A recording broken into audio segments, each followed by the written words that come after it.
কে? আপনার কি সমস্যা? প্রত্যেকটা দিন এভাবে আইসা এসে ডিস্টার্ব করতেছেন। আপনাকে বললাম না আপনার ছেলে এই টাইমে বাসায় থাকে না। আমি একা একটা মেয়ে বাসায় থাকি। আমি তোমার শ্বশুর, তোমার বাপের মতো। তুমি এভাবে চিন্তা করছো কেন? যাই হোক, আপনার ছেলে যখন বাসায় আসবে ঠিক তখন আসবেন। যান এখন।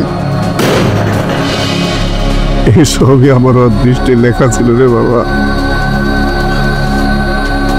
বাবা এসব কি বলছে? বাবা বারবার বাসায় গিয়েছে, তুমি আমাকে বলো না কেন? আমি জানি না কেন বাবা বাসায় গিয়েছে। আমি কি তোকে এই শিক্ষা দিছি? হ্যাঁ, আমি দাঁড়িয়ে থাকবো, আমার সামনে বৌমার গায়ে হাত তুলবি? বাবা আজকে তোমার এই দোষ, আজকে ওর জন্য। আজকে আমার মার সুস্থ, আমি কিচ্ছু জানি না। তুমি পরের দোকানে কাজ করছো, আমি জানি না। এটা কারোর একমাত্র।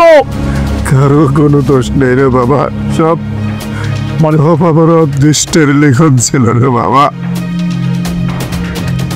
বাবা, আমাকে মাফ করে দেন। ওঠো ওঠো বৌমা, ওঠো। তোমাদের তোমাদের কারোর কোনো দোষ নেই বাবা। বৌমাকে আর কিছুই বলিস না বাবা, কিছুই বলিস না।